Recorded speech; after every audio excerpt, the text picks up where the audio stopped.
بسم الله والصلاة والسلام على سيدي رسول الله. Professor Tahir Toonisi will talk to you about celiac disease. My talk on celiac disease will target the medical students, house officers, and pediatric residents. Celiac disease is a multifactorial autoimmune disorder that occurs in genetically susceptible individuals. Celiac disease is a specific disorder of intestinal absorption due to sensitivity to gluten, i.e. the gliadin fraction of the gluten, which is contained in wheat and other cereals. The disease primarily affects the small intestine, where it progressively leads to flattening of the small intestinal mucosa.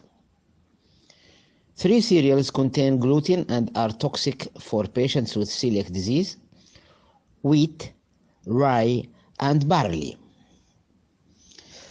Symptoms do not develop until the child is given gluten, as in cereals, which occurs from the age of 4 to 6 months. The first change is in the child personality with irritability. Loss of weight is severe. Stools is foul, bulky, and offensive. The abdomen is distended, and there is short stature. When we investigate such children, we will find the followings. The complete blood count shows microcytic anemia due to iron deficiency or macrocytic anemia due to folate deficiency. The total fat content of stools is increased.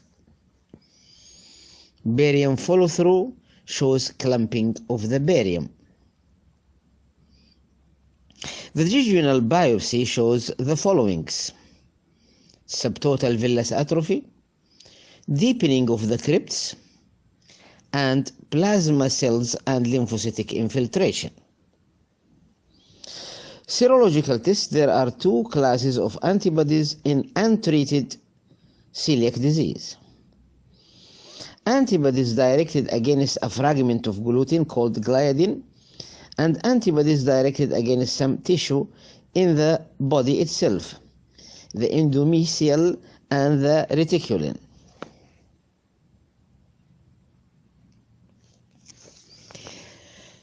Total lifelong avoidance of gluten ingestion is the cornerstone treatment for patients with celiac disease.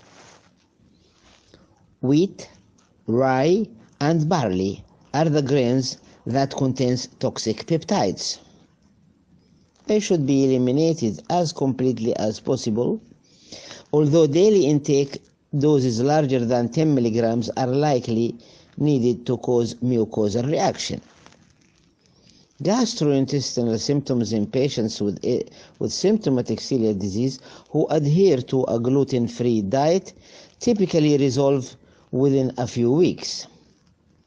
These patients experience the normalization of nutritional measures, improved growth in height and weight with resultant normal stature, and normalization of hematological and biochemical parameters.